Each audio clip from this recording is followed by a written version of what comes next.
اب اہل تشیع میرے پاس آئے اور مجھے کہیں جی آپ ماتم پہ ہم سے کریں، میں کہوں گا یار ماتم میرا اختلاف نہیں ہے آپ کے ساتھ اتنے بڑے لیول کا، میرا آپ سے بڑے لیول کے اوپر جو اختلاف ہے عقیدہ امامت کے اوپر ہے، کہ آپ رسول اللہ کی وفات کے بعد بھی کسی شخص کے بارے میں یہ کلیم کریں کہ اللہ اور بندے کا تعلق رہتا ہے، جس طرح صوفیاء کشف کے نام پہ مان رہے ہیں عقیدہ اور آپ امامت کے نام پہ مان رہے ہیں، تو سر یہ تو بہت بڑا مسئلہ ہے۔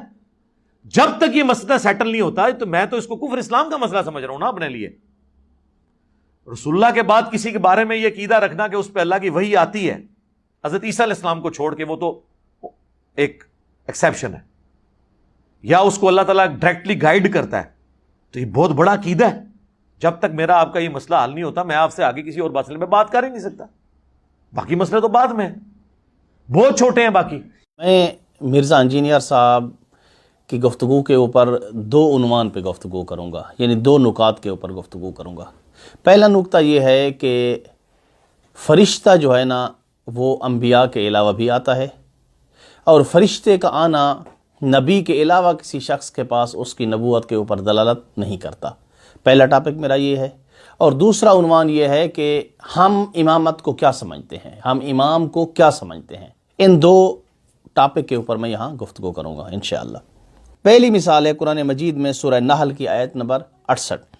اللہ تعالیٰ فرماتا ہے وَأَوْحَىٰ رَبُّكَ إِلَى النَّحْلِ، اور تمہارے رب نے وحی کی کس کو؟ نحل کو، کہ وہ کیا ہے، پہاڑوں میں گھر بنائے اور درختوں پہ گھر بنائے۔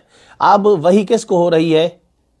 اس کو شہد کی مکھی کو وحی ہو رہی ہے، شہد کی مکھی کو وحی ہو رہی ہے۔ اس وحی کا ہونا، فرشتے کا آنا شہد کی مکھی کے پاس، یہ اس کی نبوت پہ دلالت نہیں کرتا۔ موسیٰ علیہ السلام کی ماں کو کیا ہوئی ہے؟ وحی ہوئی ہے، وَأَوْحَيْنَا إِلَىٰ أُمِّ مُوسَىٰ، اور ہم نے موسیٰ علیہ السلام کی ماں کو کیا کی؟ وحی کی۔ اب نہ تو موسیٰ علیہ السلام کی جو والدہ ماجدہ ہیں وہ نبی ہیں، نہ فرشتے کے آ جانے کے بعد وہ کیا ہیں؟ نبی ڈکلیئر ہو جاتی ہیں۔ نہیں، نبی انسان کب ہوتا ہے؟ میں نے پہلے عرض کیا ہے، نبی اس وقت ہوتا ہے جب نبوت کا دعویٰ کرے۔ ہمارے کسی امام نے نبوت کا دعویٰ نہیں کیا۔ اللہ تعالیٰ فرماتا ہے وَإِذَا أَوْحَيْتُ إِلَى الْحَوَارِيِّينَ، کہ ہم نے وحی کی کس کو؟ عیسیٰ علیہ السلام کے حواریوں کو۔ اب عیسیٰ علیہ السلام کے حواری نبی تھے؟ نہیں تھے، نہیں تھے، ارے بھائی نبی بھی نہیں تھے، اور فرشتوں کا ان کے پاس آنا بھی ان کی نبوت کے اوپر دلالت نہیں کرتا۔ تو ایسی بہت ساری قرآن مجید کے اندر مثالیں ہیں کہ ایسے انسان موجود تھے جو نبی نہیں تھے، ان کے پاس فرشتے آتے تھے، اور کسی نبی کی نبوت اس پر منحصر ہے کہ وہ نبوت کا دعویٰ کرے۔ بات یہاں پر ختم ہو گئی۔ آگے اور آ جائیں، قرآن مجید سورہ قدر کے اندر اللہ تعالیٰ کیا فرماتا ہے؟ تنزل الملائکۃ والروح، کہ اللہ کے فرشتے نازل ہوتے ہیں اور روح نازل ہوتی ہے۔ یہ کب؟ لیلۃ القدر کی رات۔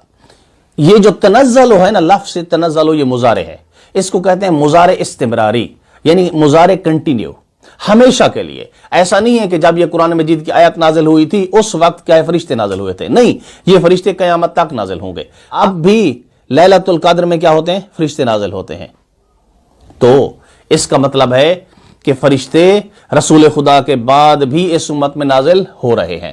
یا تو آپ اس کا معنی مجھے سمجھائیں، تنزل الملائکۃ والروح، اس کا معنی سمجھائیں، یا آپ یہ اس کو تسلیم کریں کہ کوئی ہستی اس دنیا میں موجود ہے جس کے پاس اللہ تعالیٰ کے فرشتے کیا ہوتے ہیں؟ نازل ہوتے ہیں۔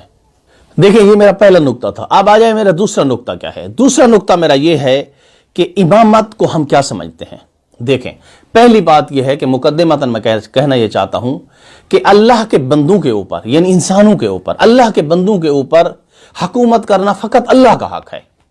اسلام میں ہمارا عقیدہ یہ ہے کہ اللہ کے بندوں کے اوپر اللہ کے علاوہ کسی کی بھی حکومت جائز نہیں ہے۔ اس چیلنج کو کوئی بندہ ٹھکرا کے دکھا دے، چاہے بریلوی ہے، چاہے سنی ہے، چاہے دیوبندی ہے، چاہے کسی بھی مسلک سے وہ تعلق رکھتا ہے، کسی بھی مسلک سے وہ تعلق رکھتا ہے، میرے اس چیلنج کو ٹھکرا کے دکھائے۔ اسلام میں یہ عقیدہ ہے مسلمانوں کا کہ انسانوں کے اوپر، اللہ کے بندوں کے اوپر حکومت کرنے کا اگر حق ہے کسی کو تو وہ اللہ تعالیٰ کی ذات ہے۔ اب امام کو ہم کیا مانتے ہیں؟ ہم امام کو یا نبی کو اللہ کا نائب مانتے ہیں۔ تو رسول خدا کی جب وفات ہوئی، ہاں نبوت کا سلسلہ رک گیا، لیکن اللہ کی حکومت باقی ہے۔ اس کے بعد بھی اللہ کا نمائندہ ہونا، یعنی جو اللہ کی حکومت کو انسانوں کے اوپر کیا کرے؟ قائم کرے، ہونا ضروری ہے۔ اس کے متعلق قرآن مجید کی آیات ہیں۔ سورہ مائدہ کی آیت نمبر 55 اللہ تعالیٰ فرماتا ہے انما ولیکم اللہ ورسولہ والذین آمنوا الذین یقیمون الصلاۃ ویؤتون الزکاۃ وہم راکعون، بے شک اے مومنو تمہارا ولی اللہ ہے اور اس کا رسول ہے، اور وہ تمہارا ولی ہے جو نماز قائم کرتا ہے اور رکوع کی حالت میں زکوٰۃ دیتا ہے۔ آئیے کہ اس آیت کا شان نزول دیکھتے ہیں ہم اہل سنت کی کتب سے، سب چیز واضح ہو جائے گی کہ یہ آیت کب نازل ہوئی۔ یہ میرے سامنے روایت ہے، فخر و رازی اپنی تفسیر کبیر کے اندر لکھتے ہیں۔ وہ کیا لکھتے ہیں وہ روایت آپ کے سامنے میں پیش کرتا ہوں۔ کم از کم 40 علماء اہل سنت نے ان روایات کو، اسی مضمون کو کہ اس آیت کا جو شان نزول ہے وہ علی علیہ السلام کے اوپر ہے، وہ ساری روایات کو انہوں نے لکھا ہے۔ یہ روایت ہے میرے سامنے، ابو ذر سے ہے، جناب ابو ذر غفاری سے ہے، اور فخر و رازی لکھتے ہیں۔ کیا لکھتے ہیں؟ فخر و رازی لکھتے ہیں تفسیر کبیر کی جلد نمبر 12 میں اور صفحہ نمبر 26 کے اندر لکھتے ہیں۔ وہ لکھتے ہیں کالا، راوی کہتا ہے، ابو ذر کہتا ہے کالا صلیت مع رسول اللہ صلی اللہ علیہ وآلہ وسلم یوما صلاۃ الظہر فسأل سائل فی المسجد فلم یؤتیہ احد فرفع السائل یدہ الی السماء۔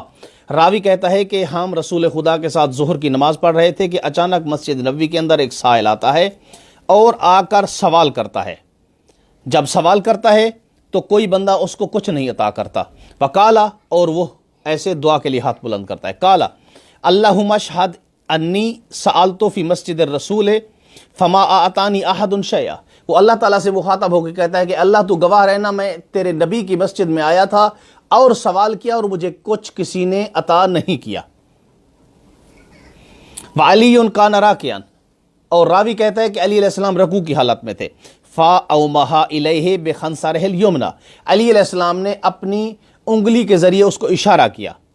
وکان فیہا خاتم فاقبل السائل حتی اخذ الخاتم، راوی کہتا ہے کہ سائل چلتا ہوا علی ابن ابی طالب کے قریب آیا اور علی علیہ السلام نے اس کو انگوٹھی دے دی اور وہاں سے چلا گیا۔ یہ سب کچھ علی علیہ السلام نے جو دیا ہے رسول خدا کی آنکھوں کے سامنے ہوا ہے۔ پھر جو ہی علی علیہ السلام نے یہ کام کیا ہے، مسجد نبی کے اندر نماز پڑھ رہے تھے، اسی وقت رسول خدا نے ایک دعا مانگی ہے۔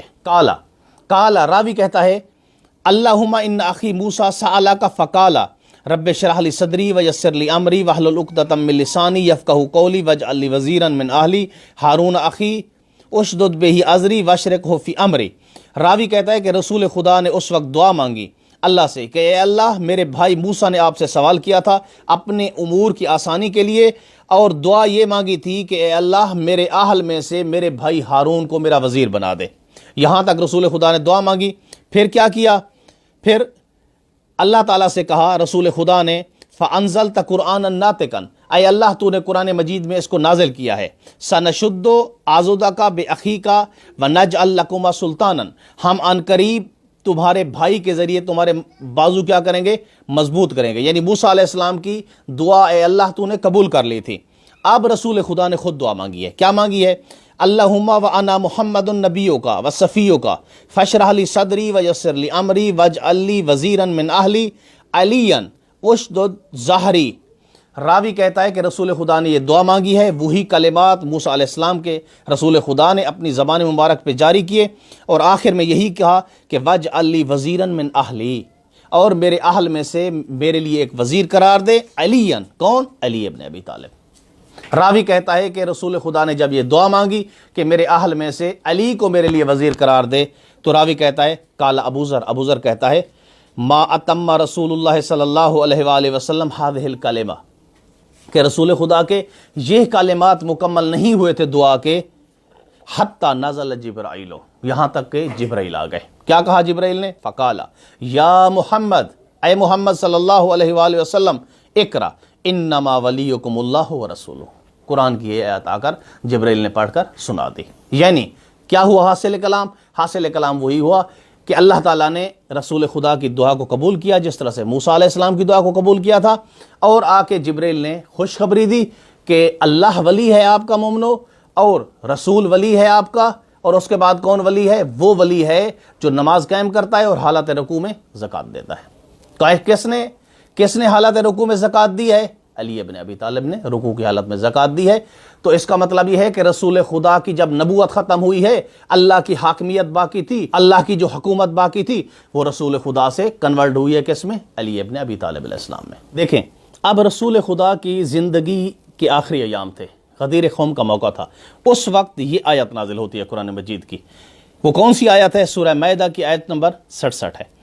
اللہ تعالیٰ فرماتا ہے یا ایھا الرسول بلغ ما انزل الیک من ربک وان لم تفعل فما بلغت رسالتہ۔ رسول جو کچھ تیری طرف اللہ سے نازل ہوا ہے وہ کیا ہے؟ میرے بندوں تک پہنچا دے۔